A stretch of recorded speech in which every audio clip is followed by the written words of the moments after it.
ગુજરાત રાજ્ય યોગ બોર્ડ અને સુરેન્દ્રનગર જિલ્લા વહીવટી તંત્ર દ્વારા 11મા આંતરરાષ્ટ્રીય યોગ દિવસની જિલ્લા કક્ષાની ઉજવણી જવાહર પોલીસ પરેડ ગ્રાઉન્ડ ખાતે કરવામાં આવી હતી। આ તકે સંસદ સભ્ય ચંદુભાઈ શિહોરાએ સંબોધન કરતા કહ્યું કે યોગ એ ઋષિમુનિઓએ આપેલી ભેટ છે। યોગથી તન અને મન સ્વસ્થ રહે છે। પ્રાચીન સાહિત્ય એવા વેદ, ઉપનિષદ સહિતના અનેક ગ્રંથોમાં યોગનું નિરૂપણ જોવા મળે છે। યોગથી ભારતે દુનિયામાં ખ્યાતિ મેળવી છે। આપણા યશસ્વી વડાપ્રધાન નરેન્દ્ર મોદીએ યોગને ભારતની સંસ્કૃતિ અને શક્તિ સાથે વિશ્વભરમાં ઉજાગર કરી છે।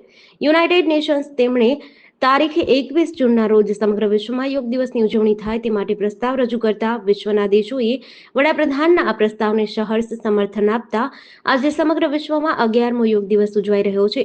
રાષ્ટ્રીય કક્ષાની ઉજવણી પ્રસંગે પીએમ મોદીએ આંધ્રપ્રદેશના વિશાખાપટ્ટનમથી અને રાજ્ય કક્ષાની ઉજવણી પ્રસંગે મુખ્યમંત્રી ભૂપેન્દ્ર પટેલે વડનગરથી આંતરરાષ્ટ્રીય યોગ દિવસની પ્રજાજનોને શુભેચ્છા પાઠવી પ્રસંગોચિત ઉદ્બોધન કર્યું હતું, જે કાર્યક્રમોનું જીવંત પ્રસારણ ઉપસ્થિત સૌએ રસપૂર્વક નિહાળ્યું હતું। યોગ કોર્ડિનેટર મોનિકા ચુડાસમાએ મંચ સંચાલન કરી કોમન યોગ પ્રોટોકોલમાં પ્રાર્થના, યોગાસન, પ્રાણાયામ, ધ્યાન અને સંકલ્પ લેવડાવી યોગનો મહિમા વર્ણવ્યો હતો। જેડીસી ન્યૂઝ સાથે જયેન્દ્રસિંહ ઝાલા, લખતર।